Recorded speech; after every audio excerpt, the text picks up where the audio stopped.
दोस्तों, घूमता आईना में आपका स्वागत है। और ये जो एक वीकली प्रोग्राम हम लोगों ने शुरू किया है भाऊ के साथ विमर्श का, इसका तीसरा एपिसोड है आज। बीच में मैं ट्रैवल कर रहा था, ये फिर भाऊ बिजी हो गए थे पिछले शनिवार को। इसका समय अभी भी शनिवार ही तय है और आज हम लोग इसलिए कर रहे हैं कि किस शनिवार को भाऊ व्यस्त है। और इसमें हम लोग भाऊ के जरिए भारतीय राजनीतिक जो एक हिस्ट्री है, एक राजनीतिक इतिहास है, क्योंकि सब भाऊ का आंखों देखा कानों सुना, भाऊ उसके एक प्रत्यक्ष गवाह रहे हैं। तो भाऊ के जरिए हम इंडियन पॉलिटिक्स के गंभीर मुद्दों को समझने का प्रयास करेंगे। ये वो नहीं है कि आज क्या हुआ, कल क्या हुआ और किसने किसको क्या बयान दे दिया और कहाँ पे ट्रंप ने बोल दिया, मोदी ने बोल दिया, उससे कुछ लेना देना नहीं है। हम राजनीति के मूल को, राजनीति के मर्म को समझने का प्रयास करेंगे भाऊ के साथ। तो भाऊ नमस्कार, आपका चैनल पे स्वागत है, हमारे दर्शकों के साथ स्वागत है। और इसके पहले कि इस प्रोग्राम को हम शुरू करें, हम भाऊ 2 कमेंट्स दिखाना चाहते हैं जो हमें खुद नहीं मालूम था और हम अपने दर्शकों के आभारी हैं हमको बताने के लिए। तो ये आप उमेश कुलकर्णी साहब बता रहे हैं आपका जन्मदिन है। भाऊ आपको बहुत शुभकामनाएं, आपको बहुत बधाई, आपको हमारे दर्शकों की बहुत शुभकामनाएं। और देखिए ये नेचर वर्शिपर रेखा जी का भी कहना है कि भाऊ को जन्मदिन की बहुत बहुत बधाई, बहुत शुभकामनाएं भाऊ। थैंक यू, आभार। तो देखिए आपका जन्मदिन सबको मालूम है भाऊ, बस मुझे नहीं मालूम, तो मुझे भी दर्शकों ने बता दिया। मैं बताता भी नहीं। देखो, हम जब पहले पेपर में काम कर रहे थे, वहाँ के जो संपादक थे बड़े ज्ञानी थे, संपादक थे, फिल्मकार थे, नाटककार थे। तो उनकी 60वीं जन्मतिथि थी और वो जो फोटोग्राफर था वो अपने ही पेपर में फोटो छपवाने के लिए अलग अलग एंगल, तो गुस्सा हो गए, बोले अभी कैसे 60 तो हो गए। तो हमारे मराठी में उसको जन्मतिथि को वाढ दिवस बोलते, बोले अभी वाढ दिवस क्या, अभी काढ़ दिवस, यानी कैसे भी निकालो दिन। तो वैसे अभी हमारा तो, उनका तो 60 था, हमारा तो 78 हो गया।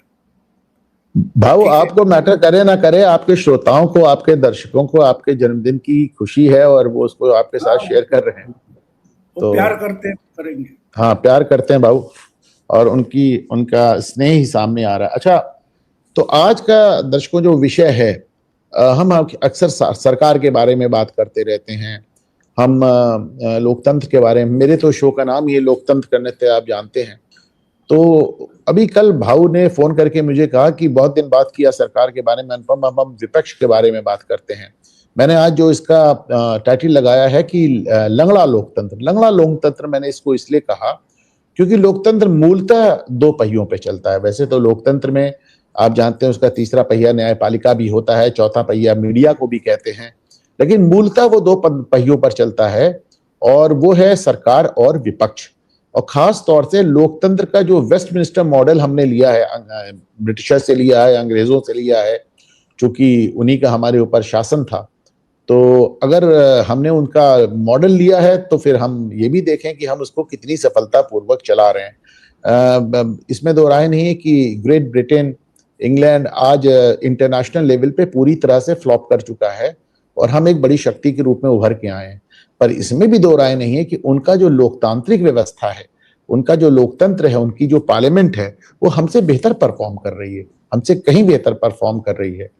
तो सरकार तो आती है जाती है, इस समय भी देखिए 2 बार से पूर्ण बहुमत की सरकार थी, इस बार अल्पमत की सरकार है, पर सरकारें बनती रहती हैं, बिगड़ती रहती हैं।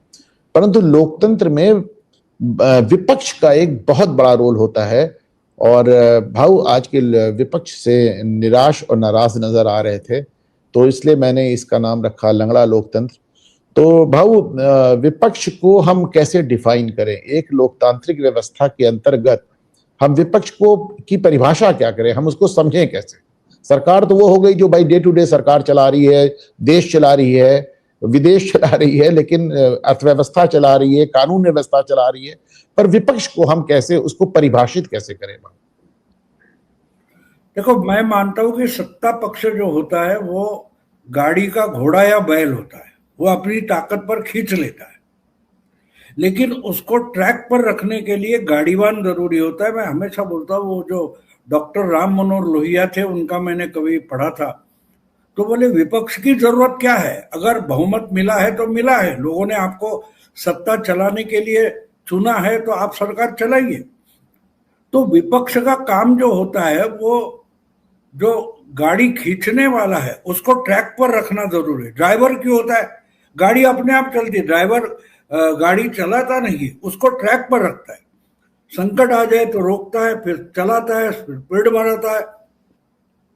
तो विपक्ष जो होता है वो एक्चुअली वो पूरी जो व्यवस्था है, वो बैलगाड़ी हो या ट्रेन हो या हवाई जहाज हो, उसको नियंत्रित करने के अधिकार जो है वो विपक्ष के पास है। अगर उसी में ही खामियां निकालकर वो जो गाड़ी है या रेलगाड़ी है उसको विचलित करने की कोशिश अगर ड्राइवर ही करे तो एक्सीडेंट होना ही है।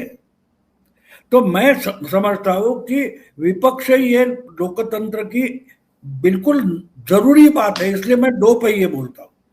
यानी सत्ता पक्ष होता है और विपक्ष होता है। तो अगर विपक्ष नहीं रहेगा या विपक्ष अगर लंगड़ा रहेगा या कमजोर रहेगा तो ठीक ढंग से लोग जो प्रजातंत्र है वो नहीं चल सकता। और इसलिए मैंने जो बोला कि लंगड़ा लोकतंत्र, आपने कहा बिल्कुल सही कहा कि एक विपक्ष का मतलब सत्ता में जाने के लिए लालायित होकर प्रतीक्षा में बैठा है वो विपक्ष नहीं होता। यानी कि गाड़ीवान ऐसा होना चाहिए वो खुद बैल बनना चाहता है, तो गलती हो गई। अगर तुम ही बैल बन जाओगे तो गाड़ी चलाएगा कौन, गाड़ी ट्रैक पर रखेगा कौन। सत्ता में जो होती है पार्टी, उसके हाथ में अधिकार होता है, उसके हाथ में संख्या होती है, तो वो मस्तवान होने की जो संकट होता है उससे उसको रोकना ये विपक्ष का काम होता है। और इसलिए विपक्ष का जो महत्व है वो समझना जरूरी है। अगर विपक्ष ना रहे और मैं कब वहां जाऊंगा ये सोचते बैठे तो वो सरकार को नियंत्रित नहीं कर सकता। सरकार की नीति या उसका इन्फोर्समेंट है या इम्प्लीमेंटेशन है वो विपक्ष नियंत्रित नहीं कर सकता।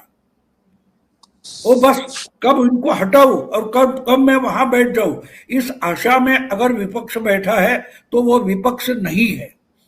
विपक्ष सरकार गिराने की कोशिश नहीं करता। गाड़ीवान या ड्राइवर गाड़ी का एक्सीडेंट करना नहीं चाहता।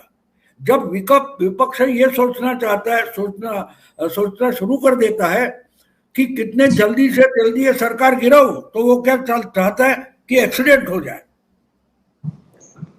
तो एक्सीडेंट करना ये ड्राइवर का काम नहीं है, ना उसकी जिम्मेदारी है, ना उसकी ड्यूटी है। जो भी सरकार है उसको ट्रैक पर रखूंगा, उससे अच्छे काम करके ले लूंगा, ये सोचने वाला होता है वो विपक्ष होता है। और चुनाव में अगर इनको मिल जाए तो आप सत्ता में आ सकते हो, कोई बात नहीं। लेकिन अगर जनता के हित के लिए, जनहित के लिए सरकार चलती है प्रजातंत्र की, तो उसको गिराना ये गुनाह होता है। हाँ, उसको ट्रैक पर रखो। समझो एक हम देखते पुलिस थाने में एक थानेदार आता है, वो करप्ट है, पैसा खाता है, तो उसको हटा सकते हैं, उसको हटाना भी जरूरी है। लेकिन इसका मतलब ये नहीं कि पुलिस व्यवस्था है वो ही डोलड्रम में चली जाए, तो कानून कौन इंप्लीमेंट करेगा। तो इसलिए जो सरकार गिराने की कोशिश में लगा हुआ विपक्ष है वो मुझे विपक्ष नहीं लगता, वो लंगड़ा विपक्ष लगता है। और जब विपक्ष लंगड़ा होता है तो प्रजातंत्र के जो दो पहिए हैं उसमें से एक पहिया या एक टांग लंगड़ी हो जाती है, लोकतंत्र लंगड़ा हो जाता है। और इस बार मैं सोचता हूं कि आज की जो परिस्थितियां है उस परिस्थिति में एक अच्छा तगड़ा विपक्ष खड़ा होने के लिए बड़ा सुनहरा अवसर है, ये समझना जरूरी है। लेकिन आप चुनाव में उतरने वाली जितनी पार्टियां हैं इसमें से किसी को भी विपक्ष होना ही नहीं है। वो विपक्ष होना नहीं चाहते, वो विपक्ष बनना नहीं चाहते, वो सरकार गिराकर खुद सरकार बनना चाहते। अगर आपका टारगेट ही गलत है तो आप विपक्ष कैसे बनोगे। भाव, एक आपने कहा कि विपक्ष को ये नहीं देखना चाहिए कि वो गाड़ी का एक्सीडेंट करा दे, उसका काम है गाड़ी को सही चलाना। लेकिन विपक्ष ये भी तो सोचता है ना कि गाड़ी यानी कि सरकार यानी कि देश अगर ठीक ठीक चलता रहा और अगर उसने गाड़ी को ठीक चलाया तो फिर उसका नंबर ही नहीं आएगा। फिर तो पता चलेगा कि जो सरकार में है वो बना रहेगा। जब तक सरकार का वो एक्सीडेंट नहीं कराएगा, जब तक गाड़ी का वो एक्सीडेंट नहीं कराएगा, जब तक वो वर्तमान सरकार को दिक्कत नहीं डालेगा, जब तक वो ये नहीं दिखाएगा कि साहब ये गाड़ी चला ही नहीं सकते, तब तक उसका नंबर सत्ता में आने का कैसे होगा। अगर विपक्ष सकारात्मक सहयोग देता रहा सरकार को, सरकार बढ़िया चलती रही, तो कभी सरकार बदलेगी ही नहीं ना। फिर तो नहीं बनाएंगे ना। इसका मतलब क्या है, आप विपक्ष हो नहीं, आपका माइंड सेट विपक्ष का है ही नहीं। इसलिए मैं बार बार वो लोहिया जी का जो उदाहरण देता हूं, उनका इंटरव्यू मैंने स्कूली जमाने में पढ़ा था, जब मैं स्कूल में था। उनको पूछा गया था शायद 57 के चुनाव में कि अगर आपकी सोशलिस्ट पार्टी को बहुमत मिलता है तो क्या आप प्रधानमंत्री बनेंगे। तो उन्होंने बोला बिल्कुल नहीं, मैं पार्टी छोड़ दूंगा। तो क्यों, पूछने वाले ने, इंटरव्यूअर ने पूछा कि आप पार्टी क्यों छोड़ देंगे। वो बोले मेरा दिमाग विपक्ष में चलता है क्योंकि मैं गाड़ीवान हूं, मुझे सत्ता में जाना ही नहीं है। तो अगर विपक्ष में बैठने की जिनकी मानसिकता नहीं है, वो अगर विपक्ष में बैठते हैं तो विपक्ष है ही नहीं। आप सत्ता में जाने के लिए पार्टी नहीं चला रहे हो, आप इस देश के जनता का हित, कल्याणकारी हित करने के लिए आप पॉलिटिक्स में आए हो, सत्ता के लिए नहीं। बोल रहे हो हम लालायित है, हमको सत्ता में जाना है, कुछ भी करके। इसीलिए तो हो रहा है कि यहाँ के टूटकर वहां जा रहे हो, वहां के फूटकर यहाँ आ रहे। ये क्या मामला है, इसको प्रजातंत्र बोलते हैं। ये आंकड़ों का प्रजातंत्र है, ये गणित है, ये प्रजातंत्र नहीं है।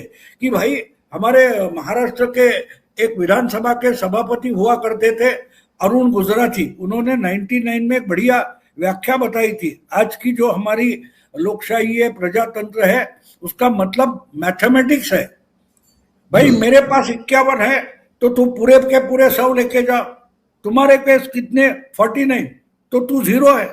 यानी 51 का मतलब जब 100 माना जाता है और 49 का मतलब 0 माना जाता है, इसको डेमोक्रेसी नहीं बोलते, क्योंकि दोनों इकट्ठा होकर ही 100 बनते हैं, और 100 बनते हैं उसको 100% डेमोक्रेसी कहा जाता है। तो कौन सत्ता में बैठे, सत्ता में आपको क्यों जाना है, जनहित के लिए। अगर जनहित सरकार अच्छा करेगी तो चलती रहने दो ना सरकार। आपको सरकार अच्छी चले या जनहित हो, इससे मतलब ही नहीं है। आपको सत्ता में बैठना है, और सत्ता में बैठने के लिए क्या है, अरे काम करना पड़ेगा। आप काम के लिए सत्ता में नहीं जाना चाहते, आप सत्ता के जो फायदे हैं वो उठाने के लिए सत्ता में जाना चाहते। इसका मतलब आपका मकसद जनहित नहीं है। सत्ता में हो या विपक्ष में हो, दोनों का टारगेट क्लियर होना चाहिए, मकसद क्लियर होना चाहिए, हमको जनहित करना है। मैंने आपको शायद ये उदाहरण बताया होगा कि 74 में जब महाराष्ट्र में बहुत बड़ा अकाल था, गांव गांव से लोग, फैमिलीज, परिवार उठकर शहरों में आ रहे थे, फुटपाथ पर रहकर अपनी गृहस्थी चला रहे थे। तो उस वक्त ये जो आज मनरेगा बोला जाता है, उसकी शुरुआत उस वक्त महाराष्ट्र में पहली होगी। उसको रोजगार हमी योजना कहा गया। तो क्यों कहा गया, और जब ये मामला था तो प्रॉब्लम विधानसभा में ये पैदा हो गया, अपोजिशन ने बड़ा भारी बैलगाड़ियों का मोर्चा लाया था मुंबई में, बाहर गांव से, बड़ी निंदा की थी उस मीटिंग में, रैली में सत्ता पक्ष की निंदा की थी। लेकिन वही जो लीडर्स थे अपोजिशन के, जो रैली में सरकार की निंदा कर रहे थे, वो जब विधानसभा में जाकर बैठ गए तो सरकार ने पूछा, हम तो अकाल के बारे में कुछ करना चाहते, लेकिन इसके लिए बजट में प्रोविजन नहीं है, टैक्स बढ़ाना पड़ेगा, क्या आप मानोगे। तो कृष्णराव धुड़ुप नाम के अपोजिशन लीडर थे, वो बोले हम टैक्स बढ़ाने का प्रस्ताव अपोजिशन लाएगा। तो विपक्ष ने गलत किया था नहीं, उनका भी टारगेट क्लियर था कि जो विपक्ष में नुकसान हो रहा है, गांव गांव उठ रहे, शहरों में आकर रास्ते पर रह रहे, उनका हित देखा गया था, ना कि सत्ता के पास जाना था। लोगों का हित, अगर लोगों के हित के लिए आप अपोजिशन में बैठो या सत्ता में बैठो, फर्क नहीं पड़ता। लेकिन अगर आप सत्ता में सिर्फ सत्ता में बैठने के लिए जाना चाहते हो, उसका मतलब साफ है, आपको जनहित से कोई मतलब है ही नहीं, और इसलिए आप विपक्ष ही नहीं हो। विपक्ष का मतलब सरकार को ट्रैक में रखने के लिए हमारे आप 70 की दशक तक देखोगे तो लोकसभा में अपोजिशन की क्या ताकत थी, 100 से ज्यादा नहीं जाते थे, 300 350 कांग्रेस के होते थे। फिर भी मधुलिमय हो या लोहिया हो या राजनारायण हो, बहुत सारे लोग थे अपोजिशन के। महावीर त्यागी जनसंघ के थे, अटल बिहारी थे, लेकिन वो सरकार को ट्रैक में रखने का काम करते थे। उसको अपोजिशन बोलते, उसको विपक्ष बोलते। उसमें से कोई भी उठकर सरकार में जाएगा। अशोक मेहता नाम के प्रजा समाजवादी पार्टी के नेता हुआ करते थे, बहुत साल थक गए और एक दिन उठकर कांग्रेस में चले गए। इंदिरा जी ने उनको नियोजन मंत्री बनाया था, प्लानिंग मिनिस्टर बना दिया। वैसे तो अपोजिशन के थे, तो आप सत्ता पक्ष में चले जाओ। आपको सत्ता के लिए इतने लालयित हो तो विपक्ष में मत रहो, आप भी बीजेपी ज्वाइन कर लो, बहुत सारे कर रहे। लेकिन आप बीजेपी को सत्ता के लिए हराना चाहते हो तो आप विपक्ष नहीं हो। और इसलिए मैंने कहा कि विपक्ष का होना जरूरी है। आपको बहुत सारे उदाहरण में दे सकता हूं, लेकिन पहली बात यह समझ लो कि आज जो खुद को विपक्ष विपक्ष कहते हैं वो विपक्ष है ही नहीं। वो बोलते हैं ना, मराठी में हमारे एक कहावत है, शिंक्याचं तुटलं आणि बोक्याचं फावलं, यानी जो मलाई निकालकर मड़के में हंडे में टांग कर रखा है, तो बिल्ली बोलती है वो कब गिरेगा और मुझे मिलेगा, समझे? तो वो अपोजिशन नहीं होता, वो अपोजिशन नहीं होता। अपोजिशन का मतलब आप जनहित के लिए काम करोगे, सत्ता में हो या विपक्ष में हो। और ये इसके पहले बहुत सारे लोगों ने किया है। आज का विपक्ष विपक्ष है ही नहीं, और इसलिए मैं मानता हूं कि हमारा लोकतंत्र एक तरीके से लंगड़ा है। हमारा लोकतंत्र संकट में है तो सत्ता वालों के कारण नहीं, सत्ता पक्ष के कारण नहीं, वो विपक्ष के कारण हमारा लोकतंत्र संकट में है। भाव, जिस जन सेवा के लिए राजनीति में आने की आप बात कर रहे हैं, मुझे तो आज की तारीख में ऐसे नेता और ऐसे दल नजर नहीं आते। बहरहाल अभी दर्शकों, भाव ने महावीर त्यागी का उदाहरण दिया, तो महावीर त्यागी कौन थे मैं आपको बता दूं। महावीर त्यागी जिनके बारे में भाव बता रहे हैं वो कांग्रेस के ही सांसद थे, और अक्साई चीन पे चीन ने कब्जा कर लिया था तो नेहरू के कार्यकाल में। तो उसमें नेहरू ने जवाब देते हुए कहा था कि अक्साई चीन पे एक दाना भी नहीं उगता है। और महावीर त्यागी जो कांग्रेस के सांसद थे, उन्होंने अपनी टोपी उतार कर पटक दी, और वो गंजे थे एकदम। उन्होंने कहा मेरे सर पे भी एक दाना नहीं है, तो क्या करूं, मैं अपना सर भी चीन को दे दूं। तो वो मतलब कांग्रेस के सांसद रहते हुए उन्होंने नेहरू को इस तरह ललकारा था। तो भाव, एक समय था जब लोग पार्टी के अंदर रहकर विपक्ष बन जाते थे।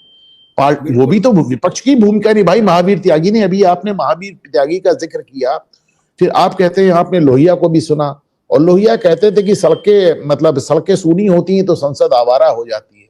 इसको समझाएं भाव। हाँ, इसको एक्सप्लेन करें। जो लोहिया का बड़ा फेमस एक कोट है कि साहब सड़कें सूनी होती हैं तो संसद आवारा हो जाती है। तो लोहिया का मानना था कि सड़क पे विपक्ष को उतरकर लगातार सरकार को ललकारते रहना चाहिए। बिल्कुल बिल्कुल। अब देखो, एक बात हो गई है कि आंदोलन, एक जमाना था 40 साल पीछे, 30 साल पीछे जाओ तो दिवाली आने वाली है, गणेशोत्सव आने वाला है, दशहरा आने वाला है, हमको पता कैसे चलता था मालूम है? महाराष्ट्र में या मुंबई में महिला आंदोलन शुरू हो जाता था कि हमको राशन पर रवा ज्यादा चाहिए या शक्कर ज्यादा चाहिए, चीनी ज्यादा राशन पर मिलनी चाहिए, उसके लिए आंदोलन होता था। और उस आंदोलन से पता चलता था कि त्योहारों के दिन आ रहे हैं। आज हमें पता नहीं चलता। क्यों नहीं पता चलता? क्योंकि आंदोलन मीडिया की कैमरे के लिए लिमिटेड हो गए। कैमरा ऑन, आंदोलन शुरू, कैमरा ऑफ, आंदोलन खत्म। तो मीडिया से भी आंदोलन बन गए, लोगों की डिमांड के लिए नहीं है। वोट चोरी होती है तो रास्ते पर लोग नहीं उतर रहे, राहुल गांधी उतर रहे। वोट चोरी, वोट चोरी, जिस दिन राहुल गांधी ने माना कि आप वोट चोरी नहीं हो रही, वोट चोरी का मामला खत्म। ये आंदोलन नहीं है, इसको आंदोलन नहीं कहते। आंदोलन मुझे याद है जब 56 वगैरह का समय था, तो मुंबई का जो वेस्टर्न सबर्ब आजकल बोला जाता है, यानी मुंबई के जोगेश्वरी से लेकर दहीसर तक का जो इलाका है वो ठाणे डिस्ट्रिक्ट में हुआ करता था। तो वो मुंबई से जोड़ा गया, जिसको एक्सटेंडेड सबर्ब कहते थे। तो वहां मृणाल गोरे जो थी वो गांव की सरपंच हुआ करती थी। तो उन्होंने कारपोरेशन का चुनाव लड़ने का तय किया था। तो लोहिया उसके प्रचार के लिए आए थे। तो रात 1:30-2 बजे कभी मीटिंग खत्म हो गई और लोहिया जी टोपिया वाला बंगला जो उनका घर था मृणाल गोरे का, वहां आने लगे। तो रास्ते में उन्होंने रात को 2 बजे देखा कि बहुत सारी महिलाएं हंडे बाल्टियां लेकर खड़ी है। तो बोले क्या है ये, इतनी रात गए? बोले रात को 2 बजे पानी आता है। तो लोहिया जी ने मृणाल गोरे को कहा इसी बात पर आंदोलन करो। और उसके बाद उस आंदोलन से मृणाल गोरे बड़ी नेता बनी। तो उसको पानी वाली बाई कहा गया। उसकी पहचान कैसे बनी? गरीब घर में झुग्गी झोपड़ियों में पानी पहुंचाने वाली महिला, ये उसकी पहचान थी। तो कहने का मतलब है, सड़कें सूनी का मतलब क्या है कि आज का विपक्ष आंदोलन नहीं कर रहा है, वो इवेंट कर रहा है।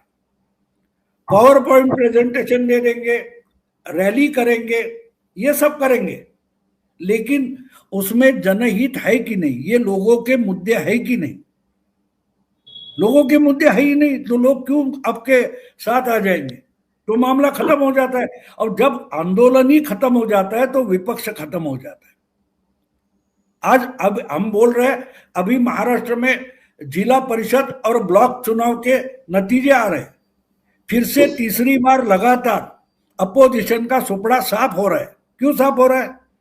कि ये विपक्ष है ही नहीं, लोग इनको विपक्ष नहीं मान रहे। समझे कि ये क्या करेंगे हमारे लिए?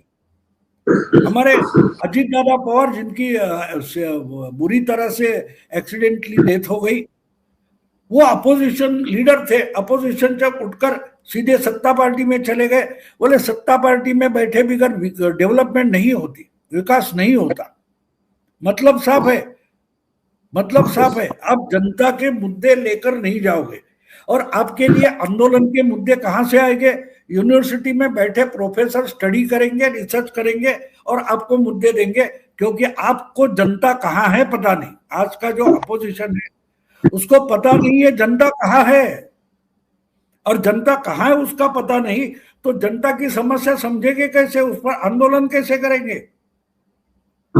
लेकिन वो बात जाने दो। मुद्दा ये है कि आप अगर अच्छा अपोजिशन बनने की कोशिश करोगे तो आप कब सत्ता के पास पहुंच जाओगे आपको पता नहीं।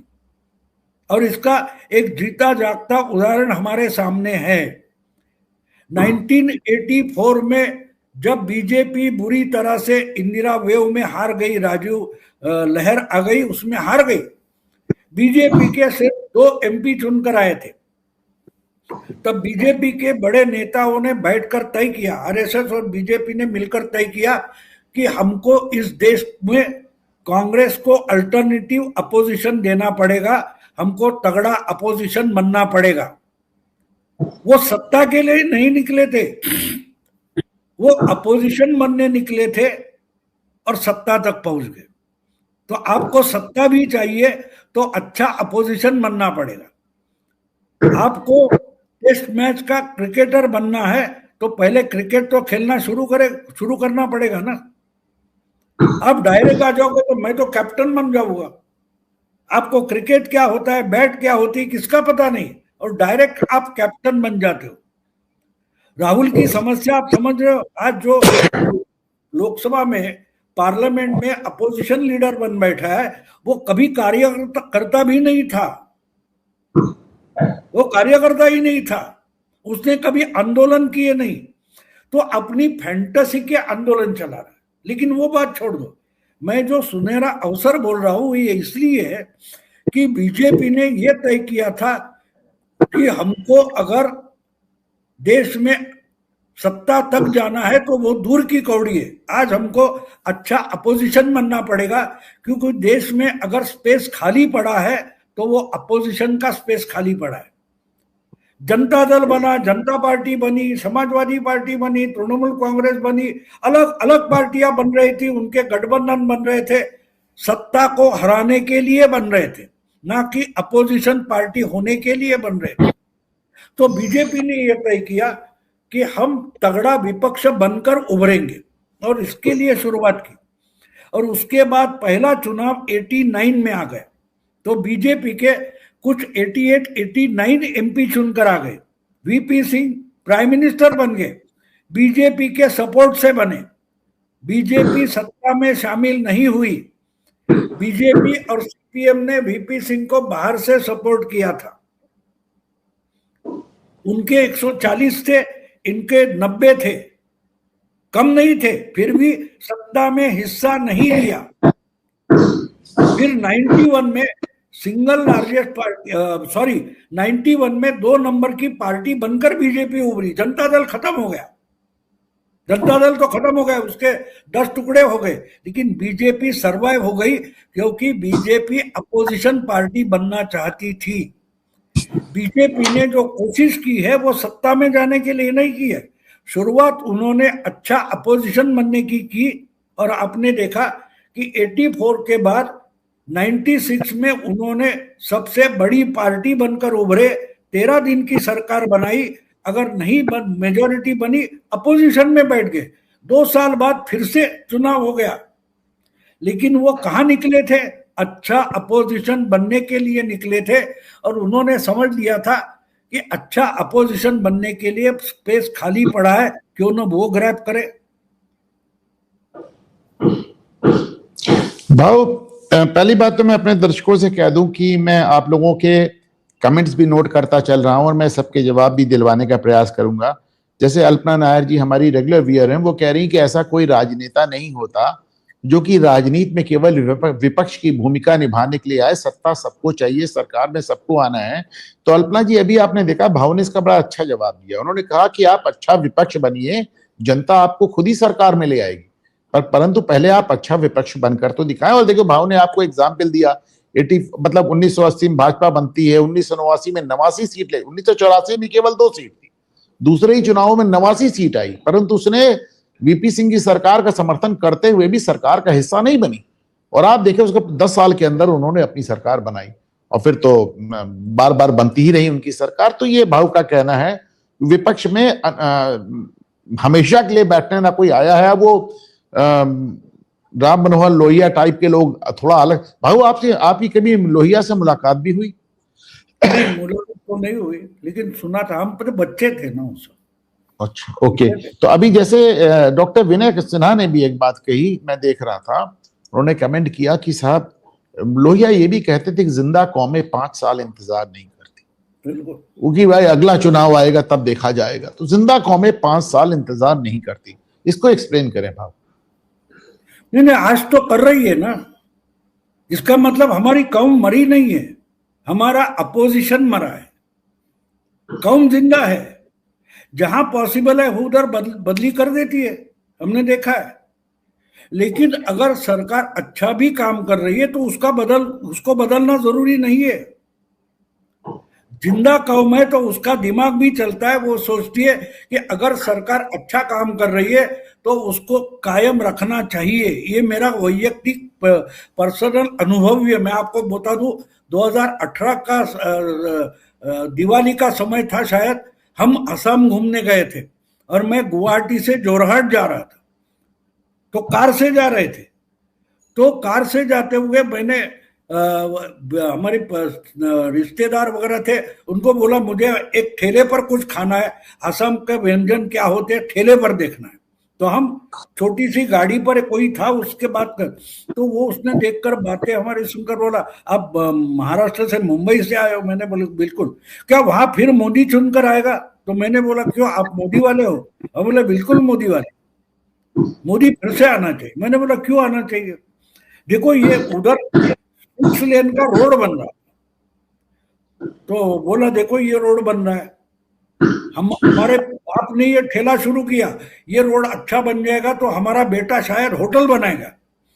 मैंने बोला मोदी के तो 4 साल तो निकल गए, इसके बाद कब बनेगा? तो बोला अच्छा तो शुरू किया है ना, पूरा करने में तो समय लगता है, टाइम देना चाहिए। तो मैं जानबूझकर उसके खिलाफ बोलता गया, तो उसने जो जवाब दिया वो समझना जरूरी है। वो उसने बोला देखो ये जो जमीन है ये तो मोदी ने पैदा नहीं की है, डामर जो होता है, सीमेंट जो होता है, वो भी मोदी ने पैदा नहीं किया। तो ये दोनों चीजें अगर 50-60 सालों से है तो पहले सरकार ने क्यों नहीं बनाई? और ये बना रहा है तो उसको बनाने का समय देना जरूरी है। तो जिंदा कौमें इस ढंग से सोचती है, और जिंदा कौमें यूनिवर्सिटी में नहीं बैठती, जिंदा कौमें रास्ते पर, सड़कों पर होती है, और उसको समझ में आता है कि क्या बदलाव आ रहा है। और इसलिए अगर सरकार अच्छा काम कर रही है तो उसमें थोड़ा समय भी लगे तो, लेकिन काम करते देख रहे हैं हम, तो उसको समय देना जरूरी है। ये जिसका दिमाग चलता है मैं उसको जिंदा कौन समझता हूं, ना कि किसकी सुनी सुनाई बातों पर बदल डालो, ये नहीं होगा।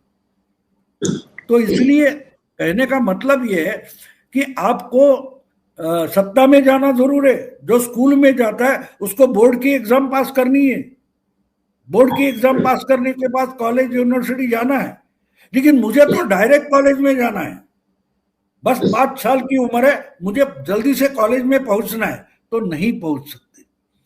अपोजिशन में, पार्टी में कार्यकर्ता, चुनकर आया हुआ नेता, अपोजिशन हाउस के रूल्स रेगुलेशन, डेमोक्रेसी की व्याख्या, ये सब समझने में समय लगता है।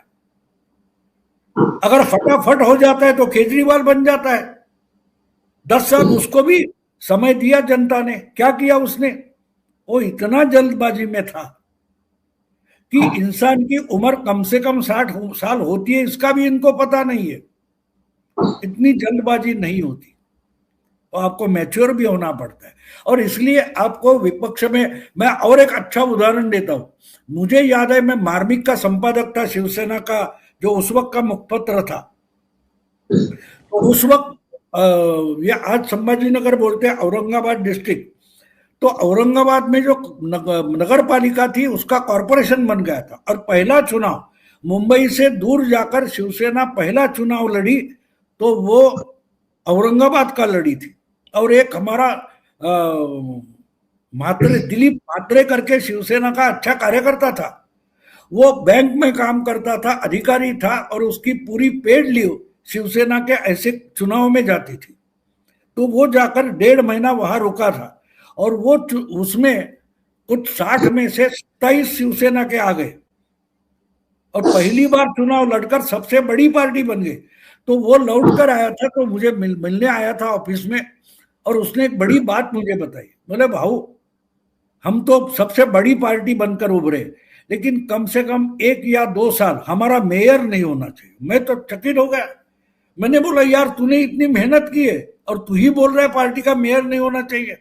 बोला बिल्कुल नहीं होना चाहिए। बोला क्यों? नहीं, ये सब नए बच्चे चुनकर आए, उनके हाथ में अभी सत्ता आ जाएगी, ये पूरे बिगड़ जाएंगे, और औरंगाबाद की शिवसेना बहुत जल्दी खत्म हो जाएगी। आज जब मैं आपसे बात कर रहा हूं तो वही देख रहा हूं कि उसी डिस्ट्रिक्ट में शिवसेना बुरी तरह से उद्धव की सेना हार रही है। तो कहने का मतलब ये है कि सत्ता चाहिए, लेकिन मैच्योरिटी के साथ सत्ता हाथ में आनी चाहिए। नहीं तो मेरे बाप की गाड़ी है, मैं चलाऊंगा, एक्सीडेंट कर दूंगा, इतना जल्दबाजी नहीं करनी चाहिए। तो इसलिए अपोजिशन के लिए जो स्पेस है वो उठाने वाले लोग आ जाते हैं। तो मैं मानता हूं कि ये देखो, बीजेपी सत्ता के लिए नहीं निकली थी, अपोजिशन बनने निकली थी। तो 89, 91, 96, 98, 99 में उनकी अच्छी सरकार बनी और 2014 में वो अकेले पार्टी की मेजॉरिटी तक लेकर आए, लेकिन शुरुआत अपोजिशन लीडर, अपोजिशन पार्टी बनने से हो गई। और यही बड़ा सबक है जिनको अपोजिशन बनना है उनके लिए। सत्ता तो आ जाती है, नौकरी करो, बोनस आ जाता है, लेकिन नौकरी तो करो, आपकी कंपनी भी प्रॉफिट में आनी चाहिए, तो बोनस मिल जाता है। सत्ता बोनस होती है, हक नहीं होता। देखिए, भाव ने अपने विशिष्ट अंदाज में बताया कि नौकरी करो, बोनस भी आएगा। ये इस तरह के एग्जाम्पल भाव ही दे सकते हैं। भाव, अच्छा, 2-3 सवालों को मिलाकर, मैं अपने दर्शकों के 2-3 सवालों को मिलाकर आपसे सवाल करता हूं।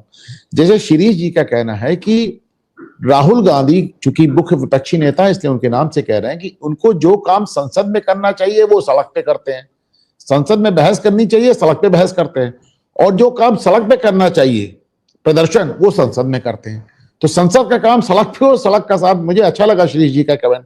दूसरी तरफ डॉक्टर आशीष गुप्ता पूछ रहे हैं कि मान लिया कि राहुल गांधी को विपक्ष छोड़िए, राजनीति की समझ नहीं है, अबोध बालक उनको कह रही है भाजपा, परंतु उनके साथ भी इतने ढेर सारे दल जुड़े हुए हैं, वो क्या कर रहे हैं? यो इंडी गठबंधन की तरफ शायद इशारा कर रहे हो। अच्छा, तीसरा मेरा इस पे एक सवाल जोड़ लें कि साहब, विपक्ष आज बचा कहां भाऊ? विपक्ष मतलब इस तरह देखें, मेन विपक्षी पार्टी एक परिवारवादी पार्टी कांग्रेस, वो छठी वंश के एक युवराज हैं। उसके बाद आप आ जाइए उत्तर प्रदेश, जो सबसे बड़ा प्रदेश है, उसमें समाजवादी पार्टी में आप जान रहे हैं वो भी युवराज हैं। आप उसके बाद बिहार चले जाइए, इतना बड़ा राज्य, उसमें भी तेजस्वी यादव, वो भी युवराज हैं। आप तमिलनाडु चले जाइए, वहां पे भी डीएमके में आप देख लीजिए, स्टालिन हो या उदयनिधि स्टालिन है, ये भी वंश दर वंश युवराज हैं। तो भाऊ, जो पार्टियां केवल परिवारवाद पर बनी हो, उनसे किसी एक सार्थक विपक्ष की उम्मीद भी कैसे की जा सकती? बिल्कुल वही तो मैं बोल रहा हूँ ना, इसलिए मैंने क्या बोला, आपको प्राइमरी स्कूल जाना पड़ेगा, आपको मिडिल स्कूल जाना पड़ेगा, आपको बोर्ड की एग्जाम देनी है, आपको डायरेक्ट पीएचडी करनी है। वो कैसे होगी ये मेरी समझ में नहीं आ रहा। इसलिए मैंने बोला कोई बड़ी बात नहीं। आपको एक बात बोलूं, किर्लोस्कर कंपनी का नाम आपने सुना है? ये किर्लोस्कर फैमिली का एक स्पेशलिटी थी। उनके घर का अगर कोई कंपनी में कारपोरेट में आना चाहता है तो उसको जाकर वर्कशॉप में उसको फ्लोर पर खड़ा कर देते, नीले कपड़े डालकर, नीली शर्ट डालकर, कि वहां से चलकर आ जाओ। वर्कर क्या होता है, वर्कर कितनी मेहनत करता है, 2 साल उसको कंपनी में मजदूर से काम करते करते अधिकारी तक लाते थे, ताकि उसको पता चले। अब पहले ही दिन अगर मुलायम सिंह के बेटे को उनकी पार्टी के एमपी वगैरह नमस्कार करने लगे, उनके पैर छूने लगे, तो वो बेचारा सीखेगा कब? वो बचपन से देख रहे मेरे पैर लोग छू रहे, मैं तो भगवान हूं। तो प्रॉब्लम वहां हो जाती। तो इसलिए मैंने कहा ना कि जो राहुल गांधी की बेचारी की गलती नहीं है, उसको पता ही नहीं वो क्या है। अगर आपको पता नहीं, आप अनमोल मिश्रा हो, तो बहुत सारे बात और कोई बोलेगा तो आप बोले कौन हो अनमोल भाई, कौन है मिश्रा, मुझे तो पता नहीं। तो हम ज्ञान लेते हैं, ज्ञान का मतलब हमारी यादें होती है, उससे हम सीखते जाते हैं, उससे सबक लेते जाते हैं। तो गलत, अब कांग्रेस पार्टी में बहुत सारे अच्छे नेता है, लेकिन दिमाग चलाएगा तो इसको धक्के मारकर बाहर भी निकाला। कौन बचा है उनके साथ? क्यों नहीं बचा है? और इसलिए अपोजिशन की स्पेस लेनी है।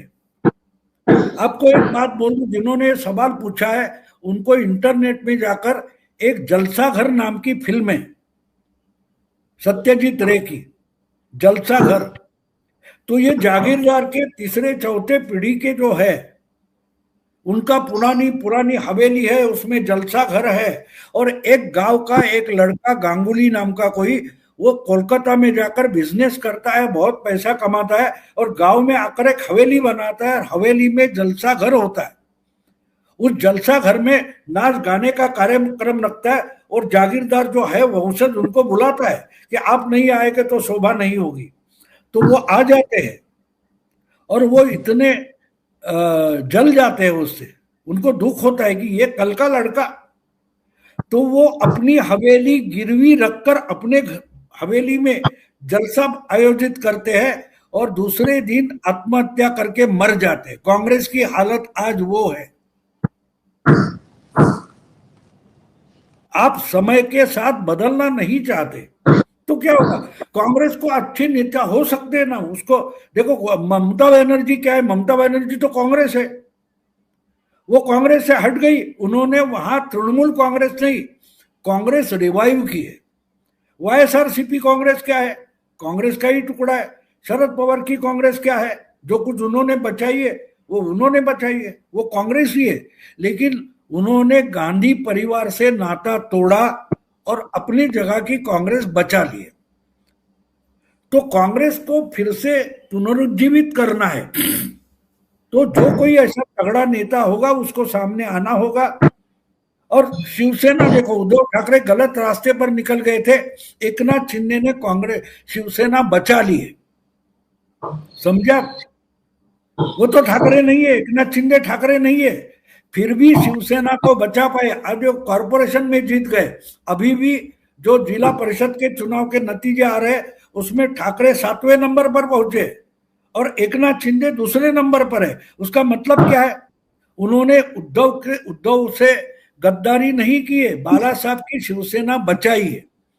अगर इंदिरा जी की या नेहरू की कांग्रेस बचानी है तो कांग्रेस में कोई ना कोई नेता उभर कर आए, वो धक्के मारकर राहुल गांधी को हटाए और कांग्रेस को अच्छा विपक्ष बनाकर खड़ा कर दे, कांग्रेस रिवाइव हो जाएगी, कोई बड़ी बात नहीं है। भाव मैं देख रहा हूं शशि कोठारी जी का कमेंट है, वो उनके कमेंट में मैं अपनी बात भी जोड़ देता हूं। वो कह रहे हैं कि भारतीय जनता पार्टी जब सत्ता में रहती है तो सरकार से जिस तरह की सत्ता की हनक, सरकार की जिस इकबाल, सरकार के जिस जोश का, जैसे आपको योगी का नजर आता है, तो वो केंद्र में नजर नहीं आ रहा है। और शुरुआत से जो भारतीय जनता पार्टी, खासतौर से प्रधानमंत्री नरेंद्र मोदी के समर्थक हैं, वो मोदी से जिस तरह का तेज देखना चाह रहे हैं वो देख नहीं पा रहे हैं। अच्छा, इसमें मैं अपना सवाल ये जोड़ दे रहा हूं कि अक्सर लोग ये भी कहते हो, मीडिया में बात बड़ी कही जाती है कि भारतीय जनता पार्टी विपक्ष में रह के ज्यादा अच्छा परफॉर्म करती है, वो सरकार में उतना अच्छा परफॉर्म नहीं कर पाती। और जैसा कि शशि कोठारी जी का कमेंट है कि साहब सरकार में उनकी जो सत्ता की हनक है वो समझ में नहीं आ रही है, तो क्या सच में भाजपा केवल विपक्ष के लिए ही बेहतर बनी? वो जो बात बोल रहे हैं वो 50 और 60 के दशक में नेहरू भी ऐसे ही थे, सत्ता नहीं थी। घोड़े पर बैठना और घोड़ा दौड़ाना, उसमें फर्क होता है। तो ये भी देखो, आज आप लोग बहुत जल्दी देखना चाहते हैं तो आपको युवराज देखना है, लेकिन अगर युवराज को क्रिकेट में जमकर रहना है तो धोनी बनना पड़ता है। धोनी भी सिक्सर मार सकते थे, लेकिन हर बॉल पर सिक्सर का खेल धोनी ने नहीं किया। धोनी क्रिकेट में सर्वाइव हो गए, युवराज बहुत जल्दी रिटायर हो गए। तो हम देखना चाहते हैं वो ठीक है, लेकिन उसकी भी कोई मोदी की आशा आकांक्षा, उनका अपना एजेंडा भी है। युवराज देखने वालों को खुश करने निकले थे और खुद खत्म हो गए। मोदी अपने प्रेक्षकों को खुश नहीं करना चाहते, मोदी कुछ अच्छा काम करना चाहते और अपने तरीके से कर रहे। उन्होंने एक तय किया है, जो इससे पहले के प्रधानमंत्रियों ने गलती की है वो गलती मैं बिल्कुल नहीं करूंगा, बिल्कुल नहीं करूंगा। और इसलिए वो सर्वाइव हो रहे और आगे भी जा रहे। लेकिन आगे जाते जाते जो स्पीड बनता जाएगा, मोमेंटम बनता जाएगा, उस मोमेंटम के साथ जाना पड़ेगा। तो हमको जल्दबाजी है, जल्दबाजी में बहुत बड़ा नुकसान भी हो जाता है। इसलिए मैंने युवराज और धोनी एक ही समय के है, 2020 के पहले वर्ल्ड कप से निकले हुए दो खिलाड़ी है, लेकिन दोनों की करियर देखो तो आपको पता चलेगा कि कौन सक्सेसफुल है कौन फेल्यूर है। तो क्यों फेल्यूर है वो भी देखना पड़ेगा। भाव, एक आजकल विपक्ष का एक ये भी आरोप है कि अगर हम कुछ कहते हैं, अगर हम विपक्ष की भूमिका निभाते हैं, तो मीडिया से लेकर सरकार तक हमको सीधे सीधे देशद्रोही और राष्ट्रद्रोही कह देती है। अभी मैं पीएस गेमर का कमेंट देख रहा था, वो भी कह रहे थे विपक्ष आज की तारीख में राष्ट्रद्रोही है, देशद्रोही है। मैंने अभी देखिए ये रवि मल्होत्रा जी का कमेंट देखा, वो कह रहे थे कि संसद में 2 जासूस हैं, एक चीन का जासूस है, एक पाकिस्तान का जासूस है। वो राहुल गांधी और गौरव गोगोई की बात कर रहे हैं। तो एक विपक्ष का ये भी कहना है, और विपक्ष का जो विपक्ष से जुड़ा हुआ मीडिया है उसका भी आरोप है कि साहब आप तो विपक्ष को सीधे सीधे राष्ट्रद्रोही बता दे रहे हैं। तो वो काम कैसे करें? जब वो अपना मुंह खोलता है तो आप कह देते हैं कि तुम देशद्रोही हो, तुम तो देश का ही विरोध कर रहे हो। वो तो देश का ही विरोध, वो हम तो वही बोल रहे हैं, आप विपक्ष का काम करो, आप मोदी के विरोध में रहो, आप देश के विरोध में क्यों जाते हो? हमारे राफेल कितने गिरे? अरे वॉर में है, हम जब वॉर में होते हैं तब आप पूछोगे कि हमारे राफेल कितने करे, हमने पाकिस्तान के हवाई जहाज कितने गिराए, ये नहीं पूछना विपक्ष का काम है। अगर तुम लड़ रहे हो, अटल जी ने 1971 में इंदिरा जी को पूर्ण समर्थन दिया था। बिल्कुल वही तो बोल रहा हूं ना। लेकिन आप पाकिस्तान जो सवाल पूछेगा वो अगर आप पूछेंगे तो आप विपक्ष नहीं रहते, आप दुश्मन बन जाते हो, यह समझना जरूरी है। तो विपक्ष ने मुंह खोलकर पूछा क्या? आप मोदी सरकार की गलतियां निकालो, लेकिन आप पाकिस्तान की लैंग्वेज में मत बोलो। फर्क वो होता है ना, हम अपने घर का बच्चा जो है उसकी गलतियां ढूंढते, उसको सुधारने की कोशिश करते, ना कि उसको खत्म करने की कोशिश करते। मैंने जब मेरा YouTube चैनल शुरू किया तब मैं तो उद्धव ठाकरे का समर्थक नहीं हूं, लेकिन मैं बार बार करता था कि आज लॉकडाउन है, आज यहाँ की सरकार अगर उद्धव ठाकरे की है तो महाराष्ट्र में उद्धव ठाकरे हमारे सेनापति है, हमको उनके पीछे खड़ा रहना पड़ेगा, जबकि मैं उद्धव का समर्थक नहीं हूं, विरोधक हूं, तो उसको अपोजिशन बोलते हैं। जब बाहर के कोई आपसे झगड़ा करने लौट आते हैं तो आपका पूरा परिवार इकट्ठा होकर खड़ा होता है दरवाजे पर, आ जाओ साले देखते हो तुमको। लेकिन वो निकल जाते तो हम आपस में झगड़ना शुरू कर देते, आपस में फिर झगड़ा शुरू होता है ना। एक घर में भी बहुत सारे मतभेद होते हैं, झगड़े होते हैं, लेकिन सामने वाला आ जाता है तो हम इकट्ठा खड़े होते। तो हम आप जिसको विपक्ष बोल रहे हैं वो बोलते नहीं नहीं वो सही बोल रहे हैं, अरे आओ इसको मारो। आप जब आपके दुश्मन दरवाजे पर खड़े हैं उसकी भाषा में बोलने लगे, उसके समर्थन में बोलने लगे, हमारे राफेल कितने गिरे, हमारी भूमि तो चाइना को दे दी, क्या बोल रहे हो आप? कम से कम वो फैक्ट तो जाकर देखो, कम से कम वो फैक्ट तो देखो। देखो आप पीछे से देखो, सैनिक लड़ता है ना, सैनिक जब लड़ता है तो उसको मालूम है जनता मेरे पीछे खड़ी है। अगर पीछे से खंजर भोंकने वाला खड़ा है तो वो सामने वाले से क्या लड़ेगा? विपक्ष पीछे खड़ा होता है, वो अगर खंजर भोंकने के लिए खड़ा है तो विपक्ष नहीं होता। मेरा भाई अगर मैं आगे होकर हमारे दुश्मन से लड़ रहा हूं, मेरा भाई मेरे पीछे से खंजर खोपने वाला है, तो मैं क्या करूं? मैं उसको भी दुश्मन ही मानूंगा ना। तो इतनी सीधी बात है, इतनी सीधी बात है। बाबू एक आखिरी सवाल आपसे करता हूं। यही राहुल गांधी है जो बोले नहीं नहीं ट्रम्प ने सही कहा है कि हमारी इकोनॉमी डेड है। क्या वो सही बात थी? क्या वो अपोजिशन की बात थी? क्या वो देश की बात थी? आप देश के प्रधानमंत्री के खिलाफ हो, और जो बात आपने बोली उनकी मीडिया बोले। देखो 96 में मैंने एक आर्टिकल लिखा था, उसमें मैंने शिवसेना बीजेपी के गवर्नमेंट के खिलाफ जो मराठी मीडिया जहर उगल रहा था, तब मैंने बोला था जिस एजेंडे पर जा रहे हो उस एजेंडे से सरकार की बदनामी जरूर होगी, लेकिन कल ये सरकार नहीं होगी, लेकिन तुम्हारी विश्वासार्हता, क्रेडिबिलिटी खत्म होगी। आज मराठी मीडिया की क्रेडिबिलिटी खत्म हो चुकी है।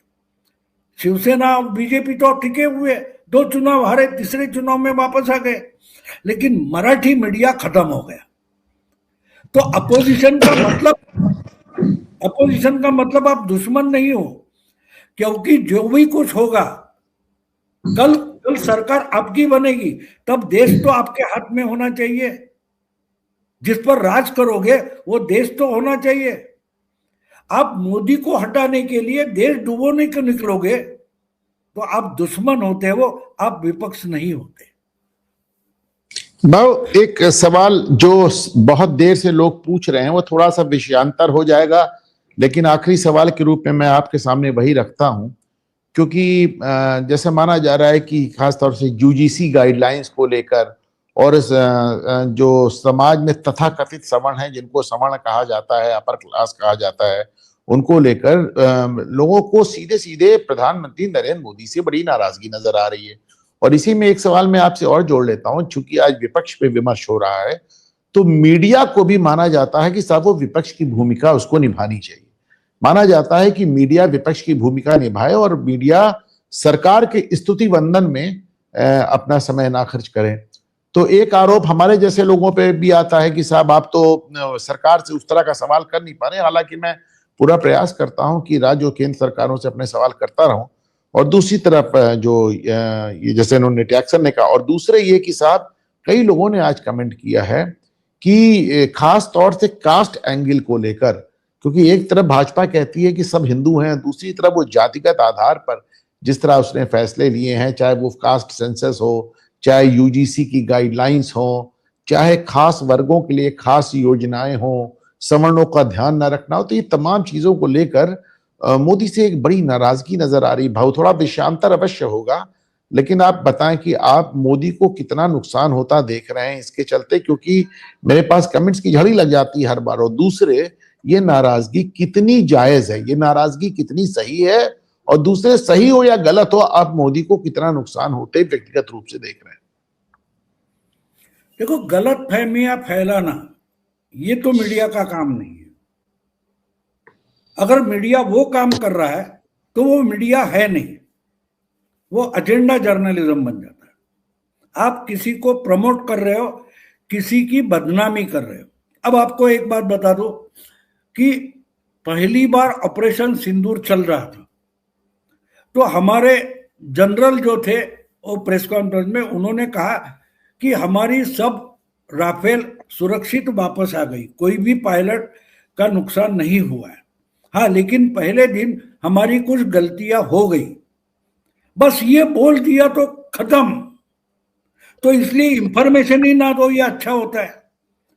क्योंकि इतने ज्ञानी लोग हो गए कि हमारे अजीत दादा की हवाई जहाज गिर गई है तो इतने एरोडायनामिक्स वाले ज्ञानी पैदा हो गए कि उड़ते हवाई जहाज की खिड़की से भी कोई कूद पड़ा हो उन्होंने देखा है।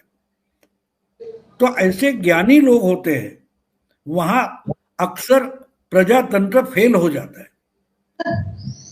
पर जो जिसका काम है वो छोड़कर बाकी सबका काम करता है। तो इसलिए ये जो है यूजीसी का मामला जो है, ये मुझे पूरा विश्वास है ये उसमें एक ट्रैप और एक ट्रिक है जिसकी जानकारी मैं अभी नहीं दूंगा। कुछ बातें ऐसी होती है कि अरे हमने तो उधर धुरंधर भेजा है ना, देखो अब क्या मजा आती है। ऐसे धुरंधर नहीं भेजे जाते। वो धुरंधर जा गया, वापस भी आ गया, जो काम करना था वो कर दिया। वो आपको जानकारी होने की जरूरत नहीं है ना, आपको जानकारी होने की जरूरत नहीं है।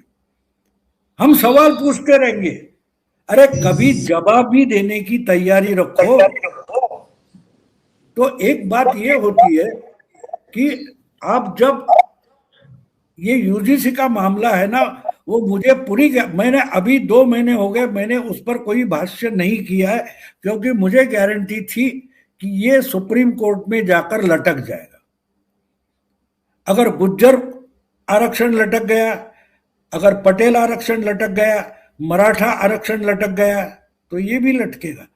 लेकिन ये बात होती है ना, हमारे यहाँ मराठी में बोलते कि मेहमान के लाठी से सांप मरना चाहिए, समझे? तो इसके लिए इस पर ज्यादा नहीं बोलूंगा। कुछ लोग मुझे भी गाली दे तो चलेगा, लेकिन मैं नहीं बोलूंगा। क्योंकि आपको याद होगा कि जब मैंने हमारे संजय दीक्षित के साथ बात करते हुए थोड़ा ज्यादा बोल गया कि अरे चिकन नेक तो गेंडा नेक हो गया, और उस पर बहुत सारे वीडियो आ गए, मुझे सूचना मिली कृपया इस पर बात मत करो। क्योंकि मेरे अंदाज है, लेकिन दुश्मन को जानकारी नहीं जानी चाहिए, इतना तो ख्याल रखो। चले तो भाऊ, आज आपकी बात पे भरोसा है, आपके एक्सपीरियंस पे तो ये भरोसा है स्ट्रैटेजी आपके, होती है, देखो। और आप गलत साबित होते नहीं हैं। आप कह अब रहे हैं तो आप किसी कुछ सोच के ही कह रहे होंगे। मैंने एक बात समझाता हूँ, आपने बहुत सारी फिल्में या कहीं देखा होगा, वो जो कोर कमांडर होता है वो इंस्ट्रक्शन देता है अपने सैनिकों को और बोलता है कि कोई शक, कोई सवाल, वो पूछता है, लेकिन हर कोई बोलता नो। वो उस पर विश्वास करते हैं। तो हमको हमारे सेनापति पर विश्वास भी करना चाहिए, क्योंकि वो स्ट्रैटेजी डिक्लेयर नहीं करता। वो स्ट्रैटेजी, सेनापति स्ट्रैटेजी डिक्लेयर नहीं करता, लेकिन हम उसके पीछे खड़े हो जाते हैं, तब हम सैनिक होते हैं। तो अगर मैं मोदी का समर्थक हूं तो मैं सोचता भी हो, लेकिन मैं सैनिक हूं ये भी जानता हूं। तो इसलिए सब बातें हमें समझने की जरूरत नहीं है। बच्चे को हम कड़वी दवा जबरदस्ती करके दे देते हैं, उसकी मानते नहीं।